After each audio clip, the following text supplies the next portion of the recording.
Hello and welcome to Fun Problems, the problems of fun. I'm Peter C. Hayward. I'm AJ Brandon. And this is the 100th part of our ongoing series about Daniel.Games. AJ, what is that? What's even happening? What is a podcast? Who on earth is skipping to part 3 in this series? even if it's your first episode, you're like, oh, I'll check out this Fun Problems podcast. I'll start part 3 in this series. That's you. Write in and tell us. We are going through Daniel.Games' very amazing game design blog. We're giving our thoughts on it, what we agree with, what we don't agree with.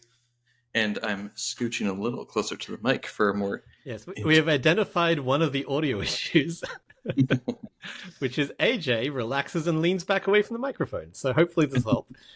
Yes, Daniel.Games is the best board game design resource on the internet, in my opinion. And so we wanted to steal all the best stuff for ourselves. I know, we want to do like a deep dive into it, which I'm fairly sure Daniel himself will enjoy. He seems the type. Yeah, maybe when we're done 72 episodes from now, we could get him on and have him defend himself for all the things we disagreed with. Tell him what we got wrong. Okay, so the way that we're doing this is just reading quotes and then discussing. I have sorted mine from agree to disagree. So right now we're firmly in agree, and I'm going to jump in with some stuff on playtesting. Okay. What you're looking for is let's play again unprompted by you. If they ask to play it later, that's even better. Do I need to give context for this, or is that pretty self-explanatory? That's self-explanatory. I want to ask you a point-blank honest question. How many times does that happen to you? It happens with the bangers. I have definitely had games where at the end of the playtest, a playtester has been like, again. And that's when I know I'm onto something. And then asking to play it later, I think it's happened like maybe half a dozen times ever. But I have definitely had playtesters reach out and be like, hey, still thinking about that game, let's go again. But just to clarify, you wouldn't require your playtester saying that before you're like, okay, it's done, I can publish it, or I can pitch it to a publisher now. So we can jump forward to this. This is probably for my disagree section. Daniel.Games and I have very different opinions about when a game is ready to publish. And his stand, I mean, it comes back to what we were saying last episode, and we'll continue to say for every episode, is that he has different goals than I do. He said at one point, I would consider it a failure. This is not a direct quote, this is from memory. I would consider it a failure if I released a game that didn't make it into the top 2000 on BGG. And that, to me, is bonkers. That's the Quentin Tarantino approach. Quentin Tarantino says he wants to make 10 great films and nothing else. And every time he makes a film that isn't great, he has to make 2 more to make up for it. And he'll stop at 10. Once he has 10 great films, he's done. This is not how I operate on any level. Firstly, I don't believe that you can decide how well something will land in the market before it's released. I have a phrase that I use called testing to the market. So I'll use fiction as an example. I have a theory about fiction that recently a lot of fiction, both written and movies, have drifted away from like really solid story structure into other kind of stuff, which I won't get into because it's not a podcast about fiction. And I believe that the audience is hungry for like really solidly structured stuff. Now, this is a theory I have. I am not doing a podcast about how to write fiction because I want to test it in the market. I want to write some stuff that's structured, and if it does well, I can be like, aha, my thesis was correct. What I don't want to do is be like, you know what, I reckon everyone really wants stories about snails. I'm not going to write a story about snail. I'm going to release a story about snail. I'm just going to say this as a fact. So I'm a big believer in testing in the market.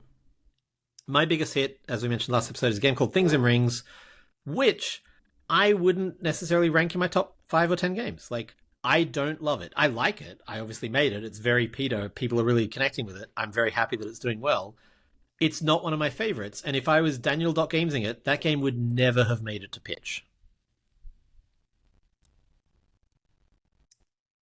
Yep, that's fair. You went through a lot of stuff there, so I'm not sure if there's a way to loop it back, but we can just move on from that, I think. So yeah, the quote that I said was you asked, cool, do you only pitch a game when people say let's play again? And I don't, because I'm not trying to only make top 2000 BGG games, which sounds like a cop out, sounds like an excuse. But sorry, I'm going to keep talking forever. I have a lot of Button Shy games. Button Shy games don't make the top 2000 of BGG. I think of their entire catalog, there are maybe 2 or 3 that have, and that's great. But there's no way of knowing which ones will until they do. And I would much rather have a game published with this publisher that I really like, with this audience I really like, for a game I really like, than have this arbitrary limitation and not publish it. Right. The reason I asked was because I don't want people to look at that as a metric for like, I need to wait until people are asking to play my game again. That's what means it's done. Because I agree, some of my games that are like the best ones I've done, the one we have with AEG is a clear example. That's one where people have asked to play it again. That's a vanishingly rare number. And I don't say that being like, oh, I guess all my games are terrible. It's like, the bar for someone to ask to play a prototype again with unfinished art and all that sort of stuff, especially mine, which are really hideous, that's a high bar. Yours look much nicer, especially because you do AI art for everything, so everything is always really pretty as early as you can get it once you've gone past the MVP stage. And so I could understand people wanting to play this more, but even then, that is a really high hurdle to clear. So to me, it's more like if people are asking to play it again, you are really onto something, you might have a hit, rather than saying, my game isn't done because this isn't happening. Yeah. And the way I read the quote was what you're looking for. I think that doesn't mean you have to find it, but like when you get that, you're onto a banger. I have a party game that is currently being looked at by a publisher that I think is the best thing I've ever designed. It's called Triple Crown. I won't go into the mechanics at all, but I think it's the best thing I've made. I have never pulled that game out without people wanting to play it 20 more times. It is a standout success. Now, in an ideal world, all my games would be like that. But if I only pitched those games, I would only pitch one in every 30 games. Now, that's not to say that the rest of my games are bad. It's just that I'm not holding myself to that standard, because if I did, I wouldn't have my biggest hits in the world. Right. Out in the world. I think there is a difference too between saying games out to that standard objectively versus the ones that you like to make or whatever. Like, I would feel, you said with Things and Rings, it's a like not love for you. Yeah. But I think you also understand that it's very appealing to people from that market. Oh, yeah. If I released a game that was like, even if I sold a few copies or whatever, if it's the type of thing where it's like, yeah, there really wasn't an audience for it, and people just didn't like it. Like, to me, my measure of success, and this may just be a very personal thing, but like if I get a game that's under a 6 on BGG, that would be what stings for me. And for me, it's less about getting lots of games out there and more about having consistent bar of quality. I would rather every one of my games be very good, even if it's for a niche audience or not for me, that kind of thing, as opposed to the standard of every game I release has to be a mega hit and everyone has to love it, there's another part of Daniel's blog that we talked about earlier, which is like make a lot more games. I believe with that part, I just don't stop the make at like I literally have a lot of games made. I have a lot of published designs, and while still taking the advice of, you didn't need the advice, but while still practicing that you get rid of things early if they're not working. Yes. You kill a lot of games, but you still make a lot of games, and you still see a lot of games through to fruition. Yeah. And I don't believe that publishing, like let's say I have a game that is an 8 out of 10. Daniel's philosophy seems to be only pitch the 9.5 to 10 out of 10s. They're the only ones that are worth doing because they'll become mega successes and they'll make you more money. I don't think getting an 8 out of 10 or even a 7 out of 10 published is going to slow down those mega hits. If anything, I think it's the reverse. You're more likely to build up the momentum. Like Reiner Knizia doesn't have a single game in the Board Game Geek top 100. I would not call him a failure. Which Daniel isn't either. But no. We're not saying that. but like Reiner Knizia has many, many, many games that are not in the top 2000, and probably many games that are less than a 6. And I just don't think that you can know what's going to work until it gets out there. Like a lot of people's biggest hits, when Things and Rings took off, and I was like, oh, it's funny that this one took off. My friend was like, yeah, that's how it works. Like every music artist, they're like, that one took off, or cartoonists or whatever. Like it's always the one that you don't expect. So by pre-filtering it, you stop those hits from being able to happen. Having said that, you are looking for that Let's Play again. If you never have that with any design, then I don't think you're at the quality of like, I don't think you're at the level of starting to really heavily pitch, or like, you know, if you're getting a lot of rejections and you're never having a Let's Play again, those things are probably related. Or if people groan when you pull out a prototype and like, this one again? They start sobbing. Okay, next one is from the same feedback section. Oh, I love this quote. I love so many of these quotes. A good designer is like an airline pilot. If something's wrong with my work, I absolutely want to know. It's this idea of separating ego. And the airline pilot example is so key, because if you're defensive or reticent to take feedback at the prototype stage, I can tell you from lived experience, you will regret that at the publication stage. I have published games that don't work on some level, that are broken on some level. And had I been like an airline pilot and been like, let's make sure this beauty flies before like we do it for real, I would be in a better spot. So yeah, I just think that quote is really a great framing. Like, if something's wrong, I want to know. That should be your attitude going in. You're not being defensive. You're not making excuses. You are trying to find the problems, because when it flies, if those problems are still there, you will crash and burn. And again, lived experience, regret it forever. Yep. And even if your game is a success, it could have been bigger, it could have been better, and people could have enjoyed it even more. You know, you don't want to look back and be like, every time you pull out that game, you're like, look at that little. I wish I had X. Yeah. Playtesting itself is a skill, and you need to train your playtesters. Teach them how to give feedback. Any thoughts on this one? I think I agree, but I would be very simple in my teaching. I do not necessarily agree that you need your playtesters to be very skilled as playtesters. When you playtest my games, you're amazing. You're very able to quickly identify the root core cause of issues in the game. Much weaker playtesters will only identify that there is an issue. Yeah. And weaker playtesters still will just say, I didn't have fun when this happened. Yeah. The worst playtester, quote unquote, in that category is still fine. That's most of my playtesters. I even have a playtester who's like, you know, she really wants to be a super useful resource, but she's, you know, this is her first time ever playtesting with me. And I said, listen, I was like, listen, all I really need from you is to say what you felt when things happened. Yeah. Like, I felt helpless when you played this card. I didn't know what to do. I didn't have any That is training your playtester right there. Right. I'm just saying, like, what I'm saying is, I don't think it's like a super complex skill that you have to teach them. They don't need to have a degree in playtesting. They just need to understand that what you're not looking for is suggestions with no like that's the worst kind of feedback, when someone's like, hey, you should do this, and it's like, okay, well, what problem are you trying to solve? What did you feel like? So yeah, training your playtesters in that sense to start expressing feelings, to not comment on the UI. I think I've probably told you, AJ, this story, but maybe not on the podcast. One of my favorite bits of feedback I get occasionally is they'll finish a game and I'll be like, cool, any thoughts? They're like, yeah, it's really cool that you have these like covers for the card. They're talking about the sleeves.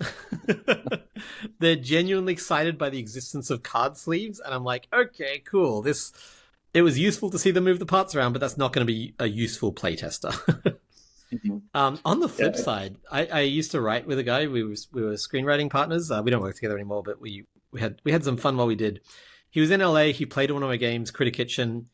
This was maybe 2 months before the Kickstarter. He had never played like a game heavier than Uno before. He made a suggestion that I passed on to the publisher First of all, I playtested it with Alex, my co-designer, and then we passed it on to the publisher, and we made that pretty fundamental change 2 months before the Kickstarter. Critter Kitchen has these different locations in order, and he was like, "This location that's the end, that should be at the start." And we were like, "Oh, he's absolutely right. That should be at the start." Like, I don't know how this non-playtester, non-gamer, picked it up. Maybe it was a screenplay structure thing, but so yeah. Even the most unlikely of places, you can get incredible feedback, and that I think really improved the game by like 10%. But yeah, I think training your playtesters is a useful thing to have. Okay, what do you got? So in the feedback section, if a publisher plays your game, rejects it, and gives you feedback, take this feedback as gospel. Yep. I think he's basically saying like playtesters are the best.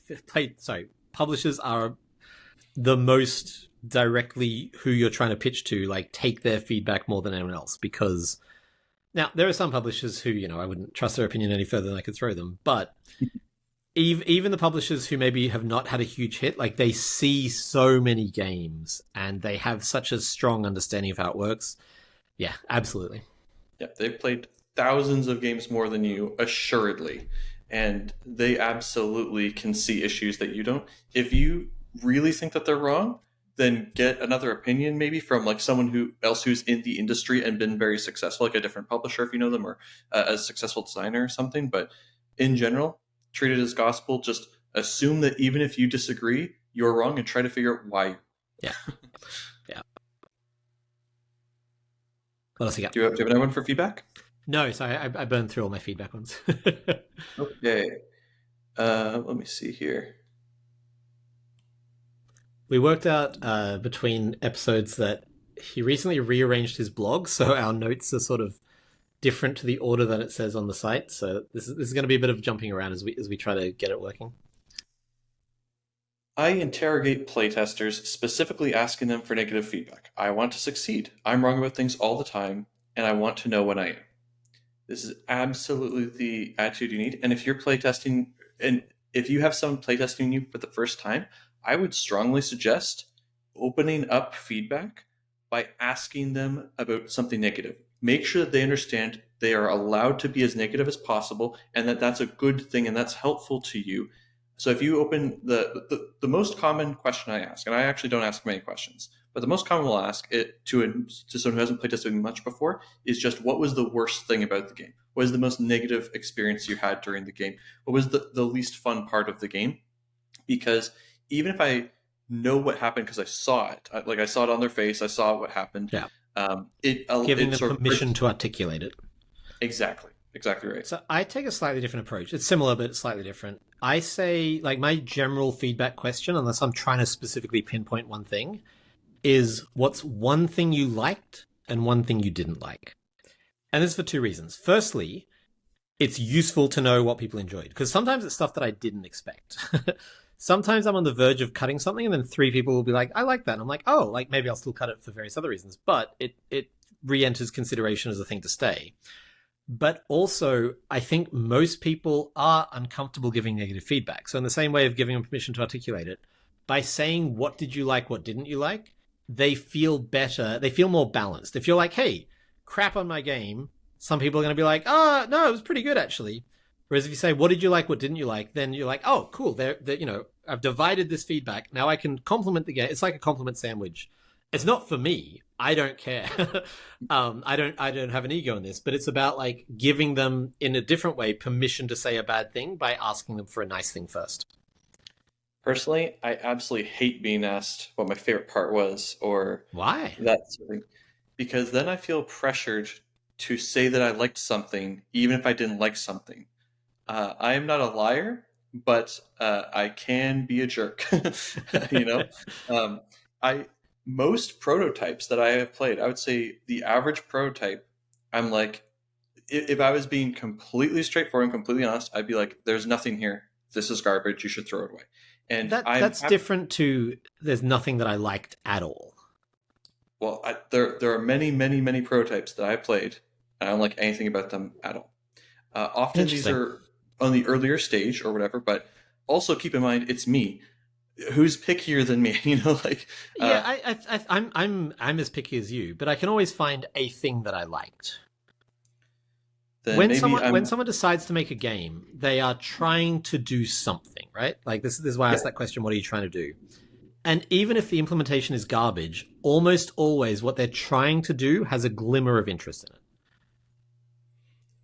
gotcha. Yeah, I have never said I like the idea of the game. I don't think, Right. because I'm looking at it as it currently stands, not as it's intended to be. So that's there's a way I Right, but could answer that if I'm question. asked what do I like, I can always find that like what it's intended to be. Like, oh, I think it's a really interesting idea too, whether that's theme or mechanic or whatever. Like, there's always something interesting there, and I'm going to say that as a general thing. Like, I've never played a game where there was literally nothing interesting on any level. Maybe it Oh, doesn't God. work for many reasons. It doesn't work. Maybe it'll never work. But the ambition for me always sparks a little bit of like, oh, that would be cool if that could be made to work. That is not my lived experience, but I'm also a much more negative person than you, and I don't want to dwell further on how negative I am and how all your prototypes are bad. So I'm going to read a little bit of a lengthier quote here, and we'll just try and move on more quickly. I spend 2 hours AJ, playing. don't try to rush the process. This is going to be 100 episodes. We just All right, have got to accept this and live with all right. Let me read this nice and slowly it. Can you just read the whole blog? Let's start at the first word. then. Reading the whole blog would be faster than discussing the blog. Go ahead. What's the quote? I spend 2 hours playing someone else's game and then I eviscerate it. I just can't do anything else. Else has lied to that person, failed to have any standards, or watered down their feedback in some way, except me. When I tear apart the fundamentals of their game, they often ask for how I would do it differently. I usually can't say. This isn't a valid question from the designer, however. It's not my job to fix their weak game, and the fact that they can't do better is not an excuse. And then he goes on to say, in a way, I'm still not telling them the whole truth. The correct answer for the majority of games I play is to scrap them. I think I have this in my somewhere, but I don't know where. So broadly speaking, I completely agree with this. Here we go. The correct, yeah, actually, so I have the rest of this quote. The correct answer for the majority of games I play is to scrap them. I scrap most of my own games after all. I just can't tell people to scrap their games, not immediately anyway. What's the chance that the game is in the top fraction of 1% of designs that get published, or even the top 5% that could get into the top 1%? Not much.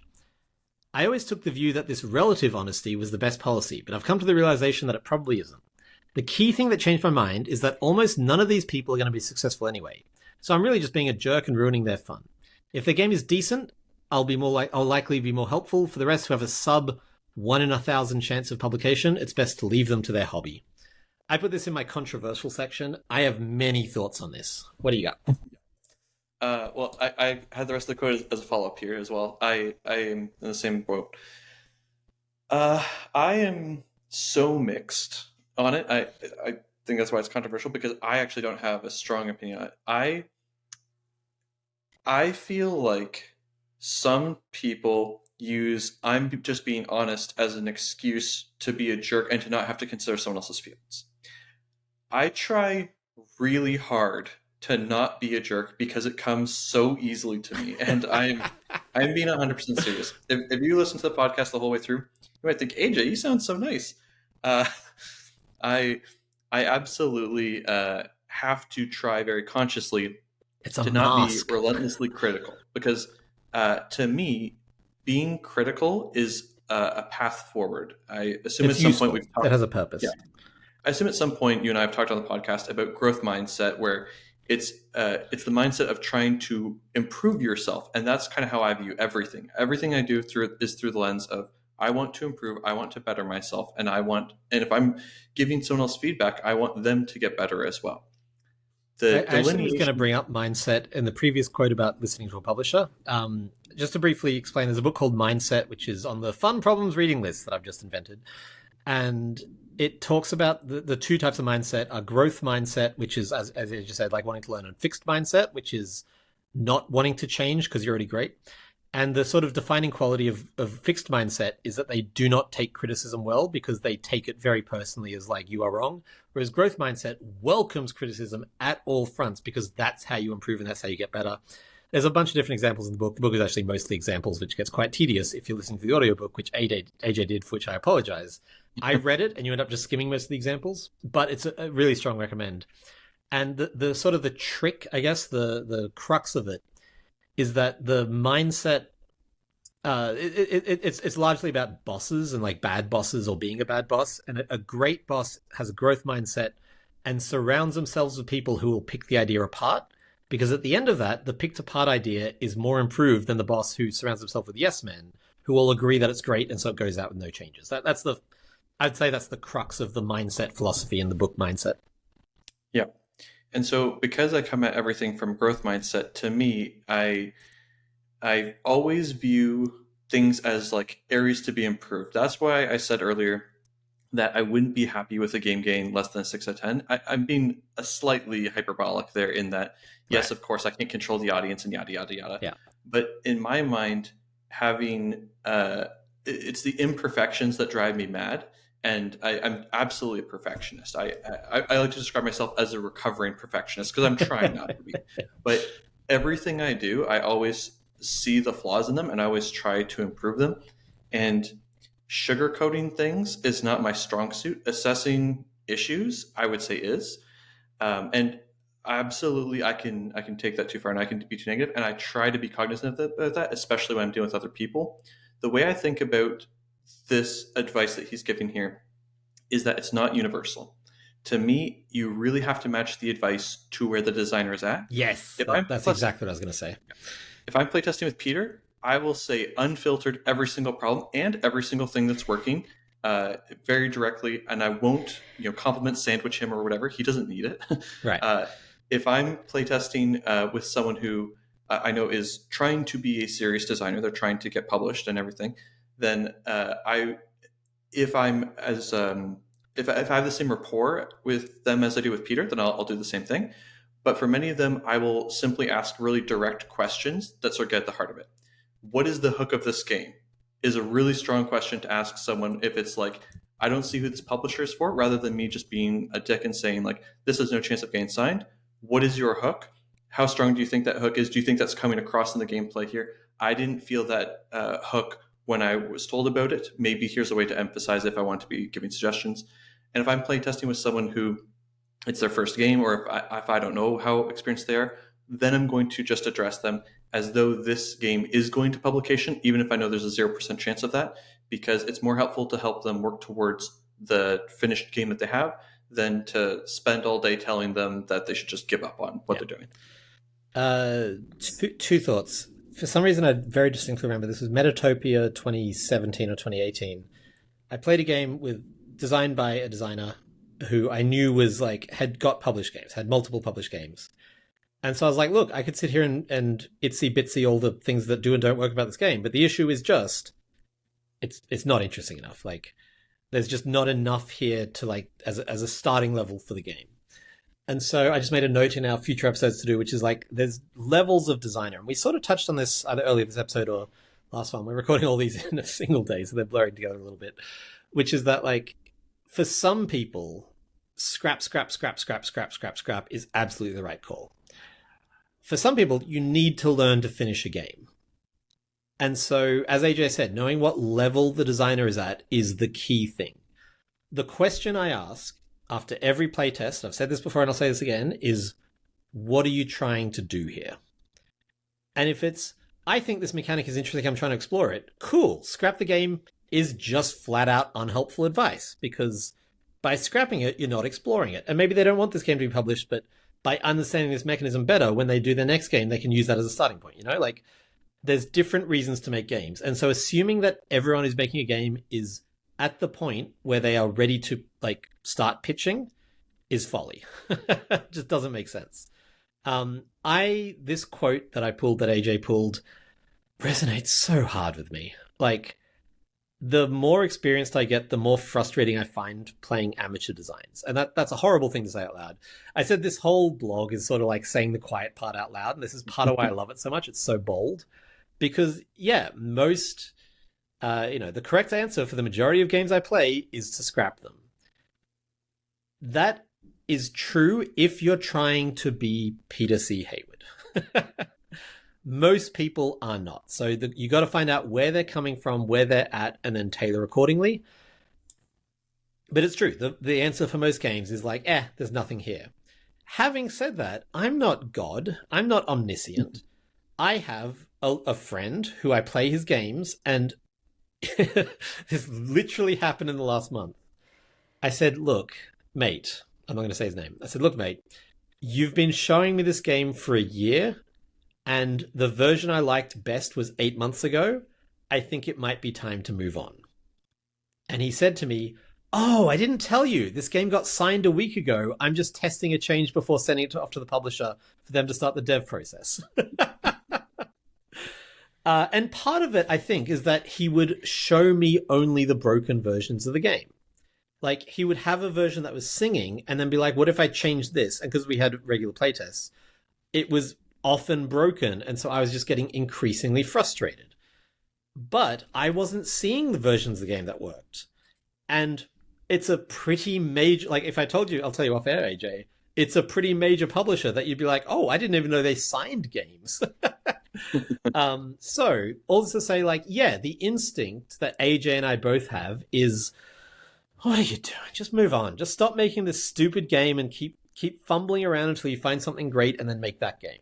Because that's how we feel about our games. That's how we feel about each other's games. That's how we feel about most games. But you are not getting the whole picture. And as he says, none of these people are going to be successful early. So really I'm just being a jerk and ruining their fun. That in itself is not accurate. It feels like that, but that's just not accurate. Like, games get signed that I wouldn't have expected to get signed. Games go on to be great hits. I've told the story a dozen times of how I played Spirit Island. I was like, guys, you got to rewrite all of this. And they didn't. And you know what resulted? Spirit Island. So little known indie, little known indie game. I was like, the name is wrong because it's too close to Forbidden Island. The end conditions are wrong. This is wrong. That's wrong. And they were like, cool, thanks for your time. I'm going to ignore all of that. And I was like, okay, your funeral. It was not their funeral. So all this to say, like, it is a position of arrogance to know that what's going to happen, and it's a position of unhelpfulness to not meet people where they're at. Yep. This quote was in my controversial section because it resonates with me so hard. I feel that way with almost every prototype I play. And frankly, I play less prototypes as a result because it is a frustrating feeling. But what are you doing? Yeah. What you got? I've got one. I'm done with that section, but I have one from enjoyment or success, which I think we skipped or it got rearranged. I think it got rearranged, yeah. I just have one quote from that, so let's do it now.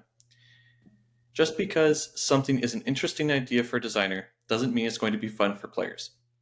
I've seen all sorts of ingenious ideas that belong in an article, not an actual board game. Yeah. You might be designing a game with some crazy constraint or a variant of some game, but with or without some feature. These are not going to lead to publication. I think this is so important to hear because so many designers come up with things that are clever and not fun. Yeah. And being clever does not equal fun. Mark Rosewater has talked a lot about how they used to do gimmick sets where it's like every single card is a creature. There's nothing but creatures in it. People didn't care. People aren't like, oh boy, a set with only creatures. Tell me more. And similarly, like even micro games, like, oh, it's only 18 cards. Well, I mean, if you didn't have that constraint, could you just make a better game if you include like 5 tokens? Like, I'm not buying it because it's 18 cards only. I might be buying it because it's a micro game, but like you've imposed a arbitrary, well, yeah, not arbitrary in terms of the publisher, but you could be imposing an arbitrary restriction on yourself or choosing to do something perverse just to see what it does. And that doesn't necessarily, and in fact, probably doesn't result in a better. Yeah. Are you ready for the Peter metaphor of the episode? Only one? Yes, I am. Yep, only one. That's the new rule. I gotta limit myself. It'll just be all metaphors all the time. The designing a game is like going for a long walk with a dog, with an enthusiastic dog. The goal in this metaphor is to go as far as possible. If you force the dog in a specific direction, and the dog doesn't want to go in the direction, you are going to move at a snail's pace. Sometimes you get very lucky and the direction you want to go matches up with the direction that the dog is already running and you get there. You've got a direction in mind and you follow the dog and you get there. That is rare because there are 360 degrees of direction to go. If instead you just follow the dog wherever it wants to run, you will travel further in almost every case than if you force the dog in a certain direction. I think about this all the time. I used to be, this was a real level up for me about 3, 4, 5 years ago, where I stopped forcing my games to follow some arbitrary restriction and started being like, well, what's the most fun direction? I let the dog run and I followed it. And I came up with this metaphor recently. I was co-designing with Alex Cutler. He came out to LA and we're working on a game and we couldn't get it to work the way we wanted. So I was like, cool, let's throw out what we wanted and just, this thing was fun, let's follow that. And then a day later, we had one of my favorite games that we ever made. Because we followed the dog in the direction it wanted to run, instead of being like, no dog, we're going this way, regardless of whether you want to or not. And so, yeah, this is something that I see all the time with amateur designers, including younger Peter. And I'm like, just let go of it. The button shy community is interesting because there is a huge, specifically button shy audience. They don't necessarily play other games, they just play button shy games. So when they want to design a game, they are designing an 18-card game. And a guy called Ian, shout out to Ian, who I think listens to the podcast, showed me a game at the Button Shy Con. And I was like, this is really great. It's being held back by being 18 cards. He's like, yeah, but I want it to be 18 cards. I'm like, cool. I want it to be fun. I didn't quite say it like that. And I think he will accept that was useful advice to hear at the time. I'm not just bullying Ian on air. And then I hope that he went on and developed it to be more than 18 cards because it was such a cool, interesting concept. And the 18 cards was absolutely holding it back. Yeah. I had a playtest once where the playtester was like, you could cut these tokens. The game could be entirely cards. And it would only take like 2 tiny tweaks. And he was right. It would only take 2 tiny tweaks. I could absolutely do just cards. But I don't care if it requires 10 tokens. And the 10 token makes the game work a bit better and are a bit more usable. So that's what I went with. Yeah, 100%. I design a lot of button shy games. I have, I think, 6 button shy games. And I love the constraint of 18 cards. That tickles my brain. I recently pitched one, and Jason, who runs Button Shy Games, wrote back being like, hey, this is really fun. This would be better not as a Button Shy game. Like, this is being held back by being 18 cards. So he doesn't want to publish inferior games that have been like forced into 18 cards. He wants to publish games that are great at 18 cards. Today, the day that we're recording this, Black Friday, my game Ransom released. That is an 18-card word game that sings for being an 18 cards. I actually developed it out of 18 cards, and then after a few months, brought it right back, and it was best at 18 cards. Nice. That's what he wants to publish. So this is not to say, like, 18 cards bad. I have another game with Amigo, working title is Birds, Bees, and Butterflies. That started as 18-card games, and then just like in your example, I was like, oh, 5 tokens and 2 more cards makes this better, and it got signed by Amigo. Because they're not trying to make 18-card games, they're trying to make great games. Jason is trying to make great 18-card games, and this one wasn't able to hit both of those. Jason at Button Shy. Mm-hmm. What you got? I know that the audience doesn't necessarily. I'm into the next section. The next one I have is ramp/arc. Where are you? Yes. Okay. Ramp/arc. I'm going to start. Your game should begin with the smallest possible actions and eventually reach actions that almost break the game. Then it should end. Again, didactic, disclaimer, blah, blah, blah. We've talked about that a lot. I mentioned 1 or 2 episodes ago, we've been doing this for hours, that I like treating these Daniel Dot Games philosophies as a starting point, because that, if you can hit that, amazing. You can't always hit it, and that's okay. But if you can start with the smallest possible actions and then end with game-breaking game actions, and then end it, that's an experience. That's what people want to play. Yep, it's very satisfying to start off weak and get stronger. It triggers the part of the brain that rewards mastery, where your brain's like, oh, I'm better at this thing because I'm doing more actions with it. You're not really getting better. The game is just handing these things to you, but it feels like you're getting better. I've been talking about the fact that I'm playing a lot of roguelikes at the moment. This is something that roguelikes do really well. I'm playing through one, I don't know if it's technically a roguelike, but it's close enough, called You Must Build a Boat. Have you ever played this? No. It's a match 3 game. It's really clever. It's a match 3 game where you're running along a dungeon. If you hit a monster, you're trying to match swords and staves to like fight the monster. But if you hit a chest, you're trying to match keys. And if you hit and in between those, you're trying to like open up new items and like level up other stats. And every time you finish a run, you've got a certain amount of gold that you got from doing that run. And then you go to the store and you just double some numbers. And then you go back in and all the monsters are twice as hard. So it does nothing. Like, there is no tangible difference. But human brain simple, number go up good. Like, it is uncanny how fun it is just to see these numbers level up. Go ahead. Totally right. Just to touch on oscillating difficulty a little bit, though, if you want to essentially do that, but have it feel, I think, a lot better, you either have the enemy number go up first, and then you catch up shortly after, or vice versa. You get stronger, and then the enemy catches up. That way, you're like, oh, look how much more powerful I am, and then immediately there's a new threat, and you're like, oh, now I have to deal with this again. That's actually how they do it. I was being hyperbolic. You will finish a level of the dungeon and go to the next dungeon, and suddenly you're like, I can't defeat any of these. Then after 5 runs, you've doubled all your numbers and you can defeat them. So you get to the end of the dungeon, you go to the next dungeon, you're like, I can't defeat any of these. I can see through it. It's completely transparent, and yet it absolutely works on me. Mm-hmm. The other thing, Mage Knight is my go-to example for this, by the way. Mage Knight is a deck builder dungeon crawler game, basically. At the start of the game, you'll have a hand of 5 cards, and by using all 5 of these, you can maybe move 2 spaces and buy something from a village. And then by the end of the game, a hand of 5 cards will let you leap across the entire map, kill a dragon, then turn around and go into like, it's such a clever like level of arc.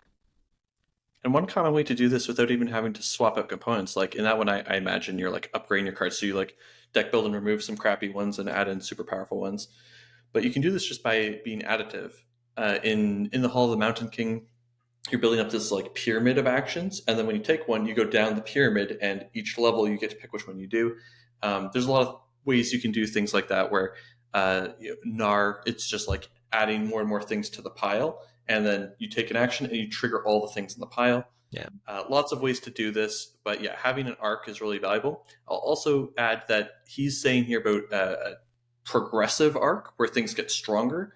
You can also have a regressive arc, which I think, broadly speaking, is much less appealing because it doesn't trigger that part of the brain that has mastery. But having an arc either way is going to have some level of satisfaction. So if you start really powerful, it's like, I do this one thing, boom, 10 enemies out, you're like, whoa, sweet.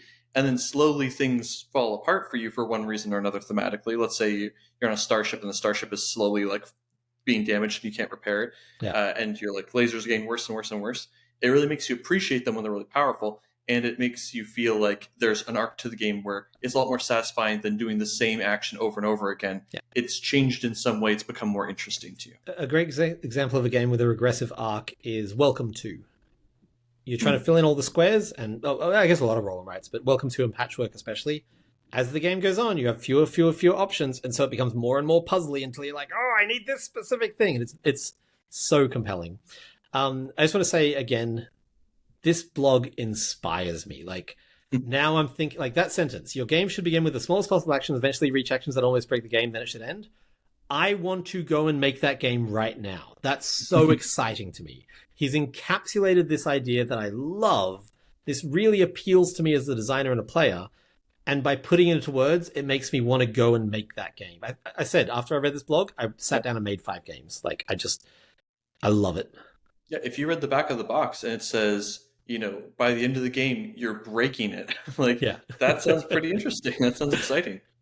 That's all I have from that section. I assume you have more because you haven't said any yet. I do. There is nothing inherently better about a game being longer. As with game weight, length can enable deeper play, but doesn't add anything on its own.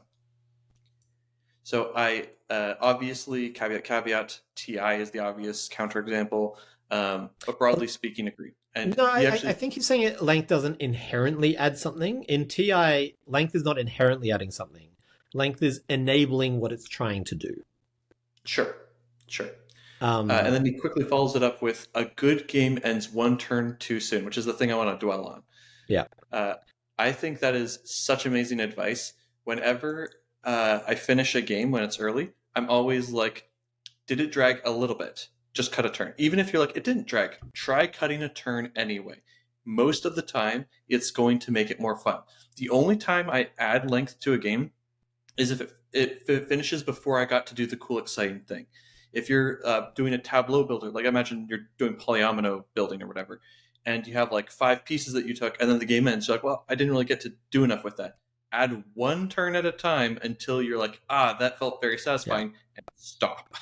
yeah. I wish I had read this 6 years ago, because I was very much of the belief that longer is better for no reason. My co-designer Matt, who's here in LA, I talk about a lot. He did Mighty Than the Sword, which we looked at.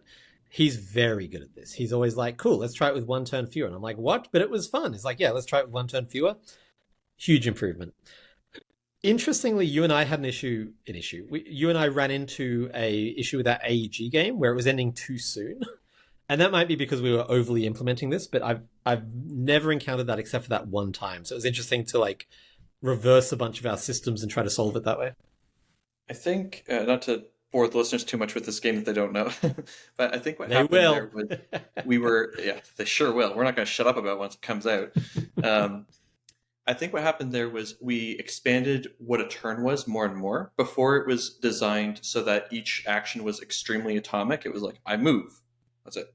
And then you had to take a different action to do an attack. But that felt very, very clunky. And so as we sped up those actions and gave you more, it sped up the game exponentially. And that's what caused the game to end too early. So we had to increase health to balance out the length of the game again. What else? I'm on to a new section here. Are you? Yes. I'm on interlink. Okay, so I made these notes like 3 months ago, and then this morning sat down and made them again, starting from where I ended. But this one is one that I did this morning and that I did 3 months ago. So this is one that's shifted. I'm on theme. Sure, let's just do that. That's fine. Don't make your game literally 10 times harder to publish by choosing a boring theme. And I'm actually going to scroll down to my notes this morning because I copied that same one, but with more context. Here we go. If you're designing theme first, you must choose a fascinating theme. When you tell people the theme, they should immediately be interested. Don't make your game literally 10 times harder to publish by choosing a boring theme. It's ludicrous to have complete freedom with a theme, because you're designing theme first, yet not actually choose a novel or interesting theme. I just really like that. Because you see it all the time. People are like, yeah, this is a theme first game about boring theme. And you're like, well then, why? But obviously the relevant part was that center. Don't make your game literally 10 times harder to publish by choosing a boring theme. This is a lesson I learned at the start of this year or the start of last year. Like in the last year or two, I was in this pattern of just making games that were good mechanically and had no theme, and they weren't getting signed. And then one publisher was like, hey, what would be a good theme? And I sat down for literally 10 minutes, came up with a theme that I was like, I am so much more interested in this game, and I made the game and I love the game just by having this theme. And so now I always do a theme pass. Yep. It's actually one thing I really add as a dev. I'm deving a few games at the moment. I'm like, hey, what's the theme? They're like, oh, it's just this. And I'm like, cool. What if it was this? They're like, oh, that's much better. Let's do that. And you see a lot of games these days trying to add the twist, right? Because there's only so many like standard themes in existence. So that's why I think anthropomorphic animals are so popular. It's not this, it's this with anthropomorphic animals. Yeah. Cowboys, anthropomorphic animals. Fantasy, anthropomorphic animals. It's like a modifier to make it slightly unique. It's spice. Yeah. And that's it with our game with AEG. You know, I'm not sure if it's going to stick exactly where it is, but it's fantasy, but tiny, you know?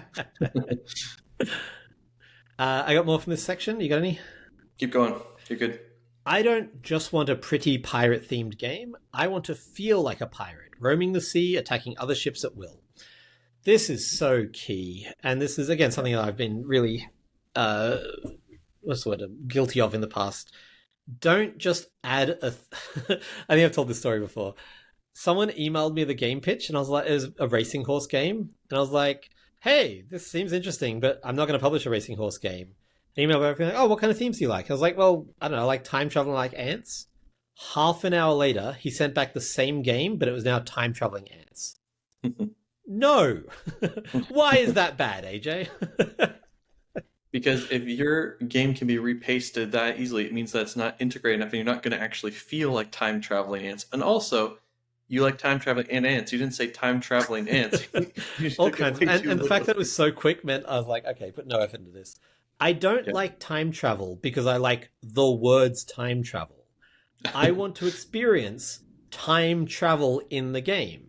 I don't like ants because I like a picture of ants. I genuinely find ants so fascinating because of the way that they act.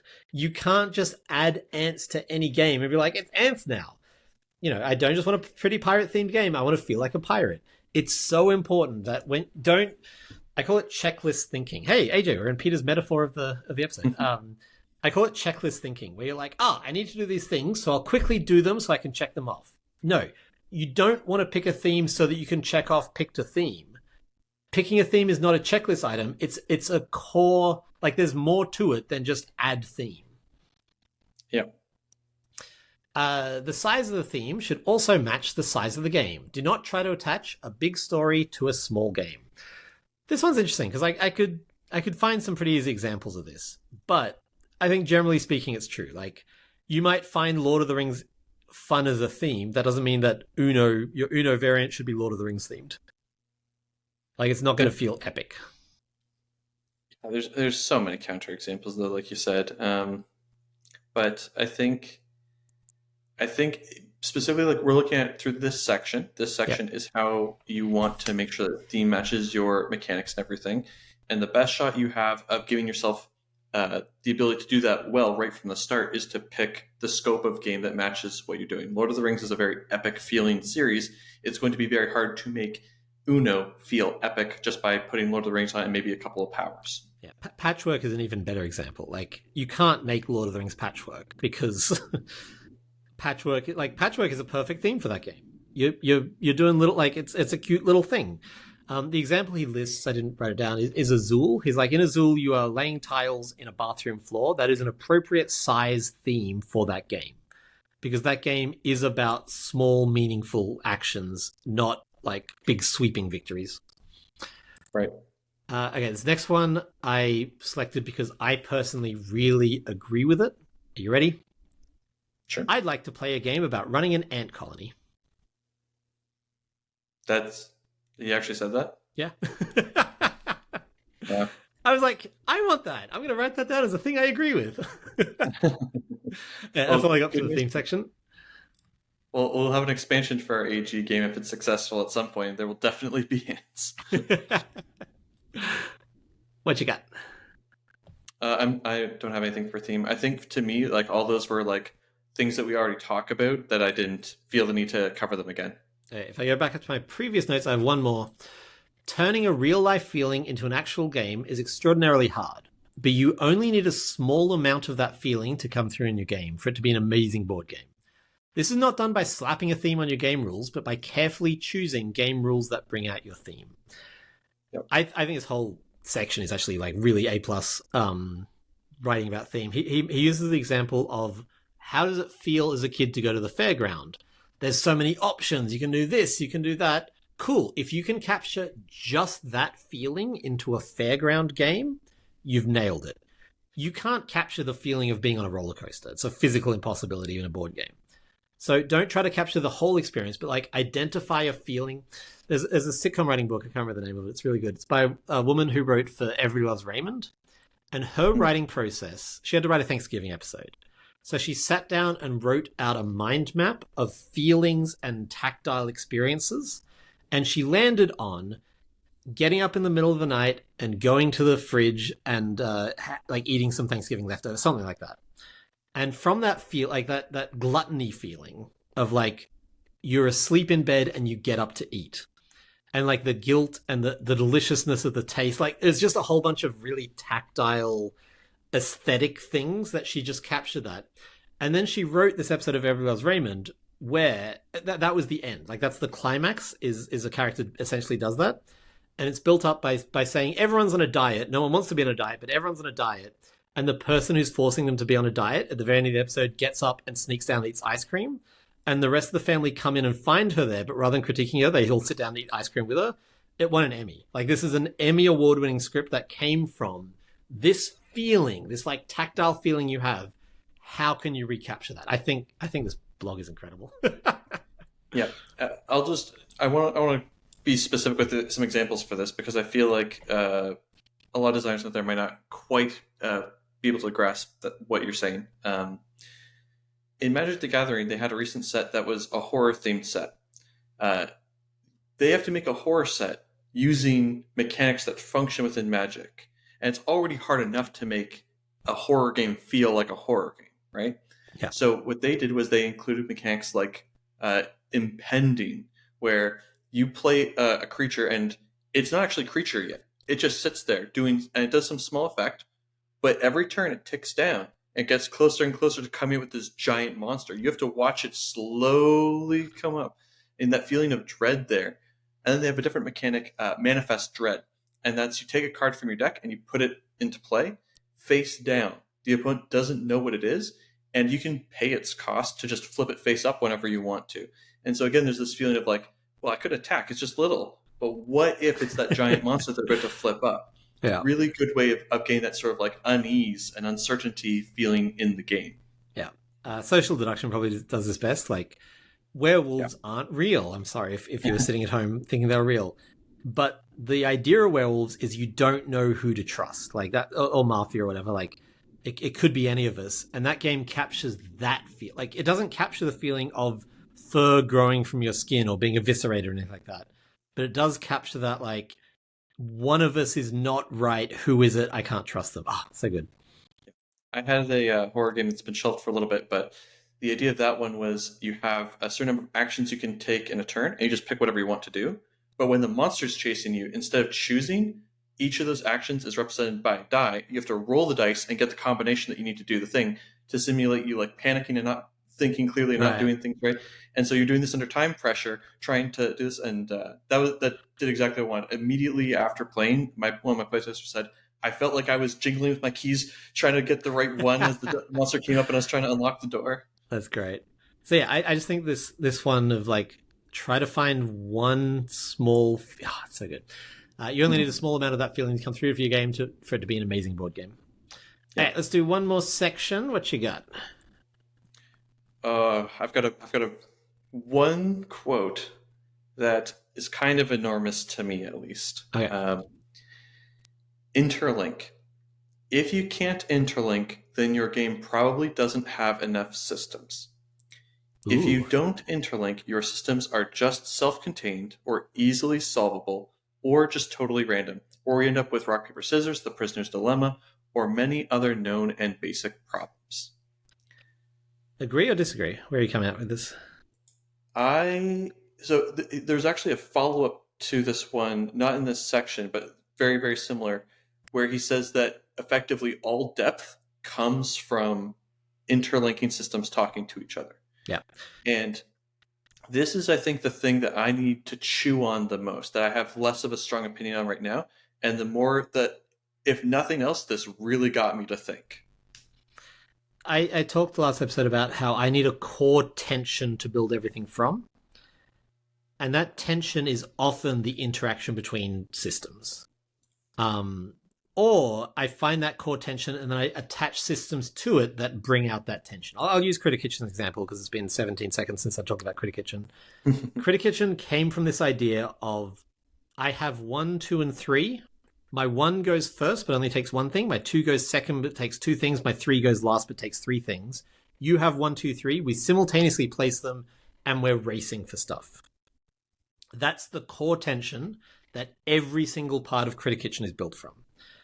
Alex then masterfully took that and added like a system that the whole rest of it's built on, which is that you're competing for these ingredients that are just have flat out different values. They're 2 to 7, so a 2 is much worse than a 7. 7 is the best, 2 is the worst.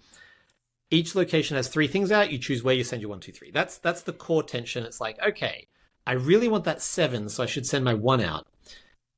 But if he, no one's going to go there because they're all 2s. So I can send my 3 out and get all of those. Like that's the idea. the systems we added to that were there's a quantity and a quality system. The quality system only cares about your highest number. So you want that 7 to maximize the quality. That's the critic at the end of the game. The quantity just wants as many numbers as possible. So like 3 2s is the same as a 6 for that system. And so these 3 interlocking systems, I guess, or one system interlocking with 2 others, is the game. Like that's where it all is. But for me, it still came out of that core tension. Mm-hmm. Does that make sense? Yep. Yeah.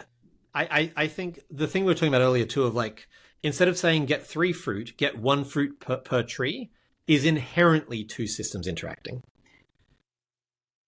Yeah, it's just the... I never thought about it from that axis, about like depth being 2 things talking to each other. And if you don't have 2 things talking to each other, then it is probably really easily solved.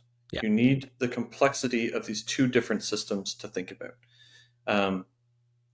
That's so interesting, and I wrote this note a long time ago, and I'm still chewing on it.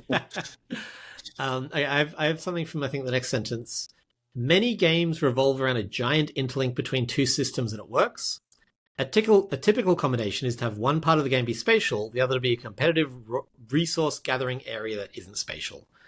I do this podcast because I love breaking stuff down into models and systems.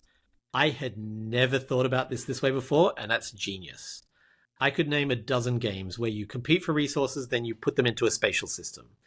Agricola, Patchwork, Azul, like Splendid doesn't have a spatial system, which sort of makes it interesting and unique in that sense. But in terms of Game Design 101, that's a good starting point. Now, he goes on to say, like, resource pools are acceptable, but they're an easy and overused form of interaction. Try to do something better or create an interesting resource pool. That's super interesting as well. Because, I'd never even thought of that system. So for him to describe the system and then be like, cool, now do better. I'm like, whoa! I defaulted to that. I always defaulted to that. Like the game I was talking about, Fairy Garden, where you just put the fairy down and you do the 3 things. That's a competitive resource gathering, and then you're trying to make sets. Like it's exactly that formula. That game is. I'm very proud of that game. Critter Kitchen. I literally described it. You competitively take these numbers and then you put them into like various combinations. It is the default way things are done. So it's a classic example of understand the rule so that you can work out how to break the rule. Yeah. Makes me want to go and design 10 more games. Very true. I have one more from this section. Sure, let's do it. In general, restrict the interaction to one part of the game. That's really interesting to me.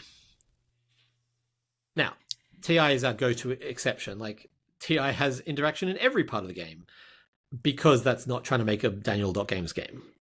But, again, now that I've got this lens to look at things through, I can name so many games where I'm like, yes, this is the one interactive part.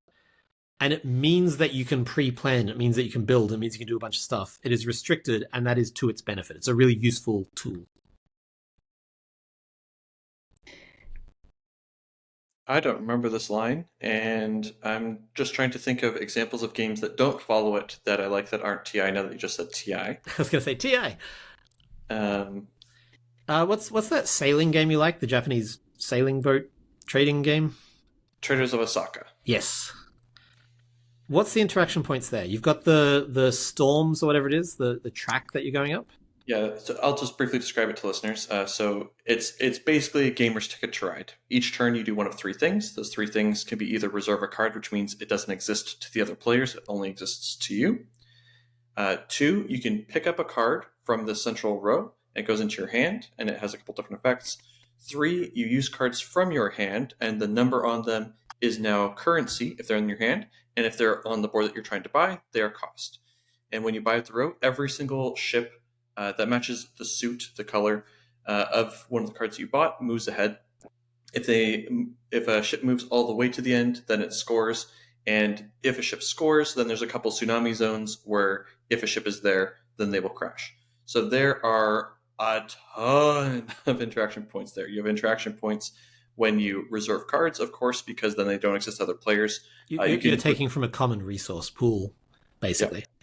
And if you take a resource card directly, then you've done like 17 different things. You've removed a ship that could have moved and now it can't. You've removed a card that they could pick up for money. Oh, the cards can also be used for insurance, but I won't get into that, to protect you from the tsunamis. So they can't take it for resources. They can't take it for insurance. You can now use it for insurance for that type of ship. You can now use it for currency. Tons and tons of interaction, tons and tons of systems interact on a simple couple of choices. Magic the Gathering is another very obvious example. Yep. You've got I'm not even going to go into it. You've got a lot of different points of interaction in Magic the Gathering, but that game, Magic especially, is an interactive game. Like that's all the game is. It's interaction. Like there's a little bit of engine building, obviously, with your lands and your deck that you make, but the thing you are doing with your deck is interacting. Mostly, there are definitely some multiplayer solitaire decks, but mostly that's correct. And I think mostly that Magic has so many interaction points because it's designed as a CCG that's supposed to last for many years and supposed to have so many different types of card effects and everything. And actually, more recently, they've scaled back on the types of effects and interaction points you have, or at least limiting some amounts of the resource denial. The sort of games that Daniel is talking about is he's not talking about Magic the Gathering. He's sort of talking about Traders of Osaka, I guess. It would kind of fit into the category of stuff that I would say he's talking about. And he's not talking about Twilight. So yeah, within the realm of... Go ahead. Well, I would say there's a lot of different ways to interact with your opponent, but it's all from the same thing, right? It's always the row of cards. You're either taking a card or you're buying out the row or you're reserving a card. You're always interacting in the same section. So I would say that actually is an example of limiting the interaction points to it. It's not like you can directly affect the boats in some way. Everyone's just looking at this one row of cards. That's the only thing that you care about.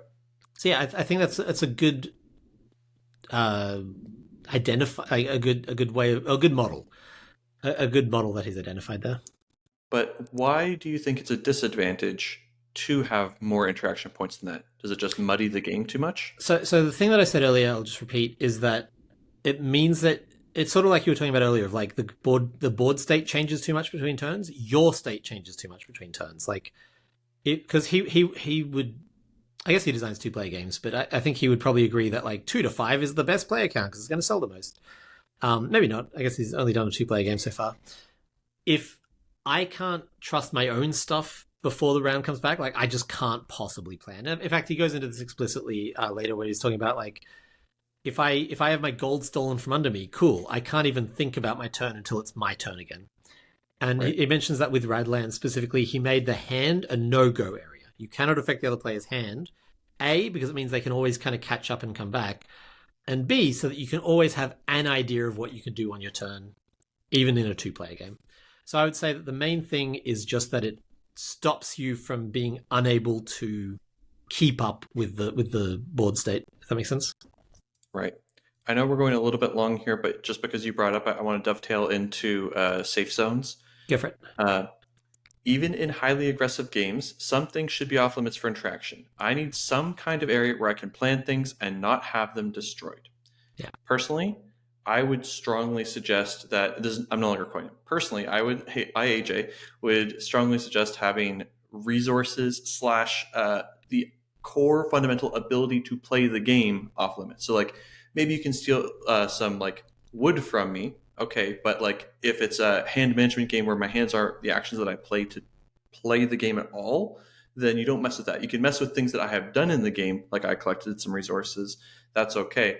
But in Magic, they've really limited hand destruction and destroying lands, because if you don't have lands, you can't play your cards. And if you don't have cards, you can't play your cards.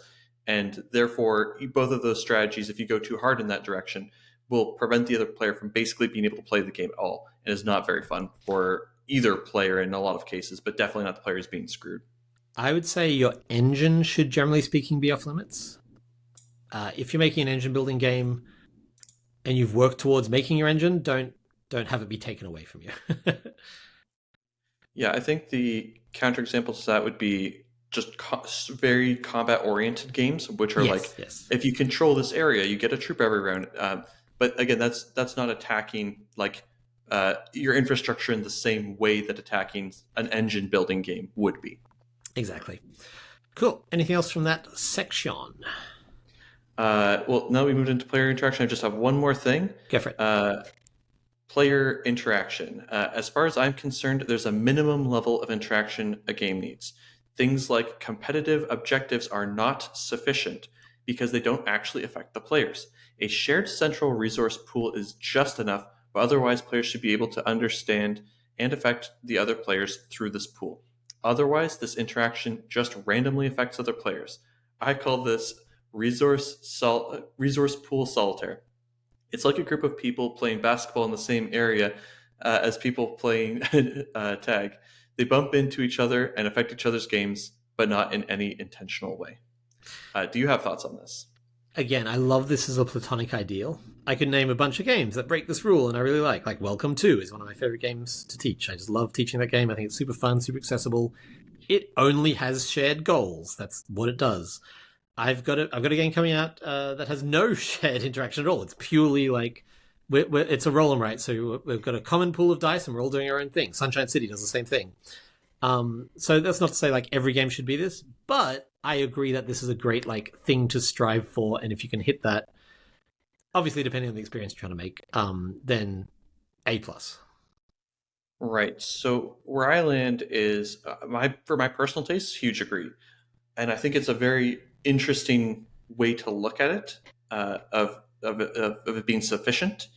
But I mean, obviously, multiplayer solitaire games exist. Obviously, they have a market. Obviously, people like them. That's totally fine. But I would say the way to look at this advice is to say, if I want player interaction, then I should think of it this way, and I should look at this as the minimum barrier to that. And if I don't care about player interaction and all I have is this perfunctory common resource pool or something like that, cut it. Because all it's going to do is slow down your game or annoy your players, and it's not actually adding anything. Let's zoom out. What is the specific thing we're trying to solve here? We're trying to make fun problems for the player, right? We want to make the player have to make interesting choices. Mm-hmm. Does having a shared resource pool lead to interesting choices? Now, in one way it can. I'll use Agricola as a really obvious example. If I look over and I'm like, oh, AJ really needs sheep. No, AJ doesn't need sheep, and there's 4 sheep in the thing right now. Agricola, another sheep gets added each turn or whatever. I could probably not get that to get the thing I urgently need and know that he's not going to get it. That's super interesting, and I would argue super interactive game space. Splendor, I'm going to use as an A+ example. In Splendor, there's 2 points of interaction. One is the central grid of cards that you're drafting. 2 is the 3 lords that you're racing to complete, or whatever they're called, the 3 goal cards. When I play Splendor, I am constantly looking at what everyone else is doing, being like, oh, okay, AJ's going for that. Should I try to race him to it, or should I pivot? Century Spice Road works the same way. So these are borderline multiplayer solitaire games, but I find the interaction in both Century Spice and Splendor to be so engaging and interesting with just a shared resource and shared goal, those 2 things, that it absolutely like transcends multiplayer solitaire for me. It's, I mean, the double. Sorry, I started a thought and didn't finish it. My fault. Because it changes my decisions and it adds texture to my decisions. That's the end of the sentence I meant to say. Go ahead. Sure. And adding to the decisions, absolutely. That could be a way that you add free depth to a game, like we were talking about earlier. If my action affects you as well as affecting me, for sure.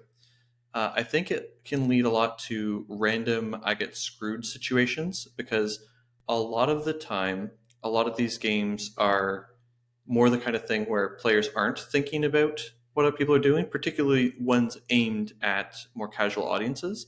If I was designing a family weight game that had, say, the same drafting mechanism of Azul, I would seriously have to consider whether or not I actually want to have that in there, because while it does make it more interesting in terms of potentially hosing your opponents, it introduces a really negative play space to the game where all of a sudden it's so mean that what you're doing to other people, and it's only affecting one of your up to like 4 or 5, I think it goes up to 5 opponents, and that's actually not any sort of significant advantage. So that kind of introduces the problem we talked about previously about the blog, where you have a decision point that does technically put you a little bit up ahead, actually, but it's such a minor thing to like slightly hurt one other person comparatively to the value of taking the thing that you actually need. That's not really a thing that's worth considering. And and I think if people are doing the hate drafting intentionally with Azul or that kind of thing, then that is an interesting point and it makes sense. But if you have someone who's sort of not looking at what people are doing and they're just like, oh, I'll just take this, and then they happen to take the thing that just completely screws you, that's a real feel bad moment without I think adding anything. So it is very nuanced. Yeah, I don't think you can. I don't think the case of like, well, if the player does it accidentally, it doesn't work. Like, if you designed a game where it's about hate drafting and a player accidentally hate drafts, then the player's playing the game wrong in a sense, you know? If it's about hate drafting, for sure. But my comment is more like if it's not really about the hate drafting, right? Like it's the thing I said. It's the thing from the blog earlier. Like, it should have a lot of it or none of it. Right. Like, just imagine the score for tiles that you get is like times 10, and the score for like negative tiles in Azul is like halved or something. You know, it's like, then the impact of it is so small. That's he knew what he was making and he lent into it, so the game experience matches up with what he wanted. Right. It's funny that you bring up the example of if you're making it a family game. I've got a game with a publisher right now, and this has only happened twice in my life. I did not understand the notes. They kept sending these notes, and they had to send them multiple times because the tweaks I made just weren't addressing them. And I was like, I don't know what they want. So I talked to a friend of the podcast, Jeff Fraser, and I was like, I don't understand what's happening. And he said, well, it sounds like they're trying to make it a family weight game. And I was like, oh, suddenly every note made complete sense. They were suggesting stuff like, take out the feel bad moments, take out the ability to screw your opponents, take out this. And I was like, but that's what the game is. Like, that's all it is.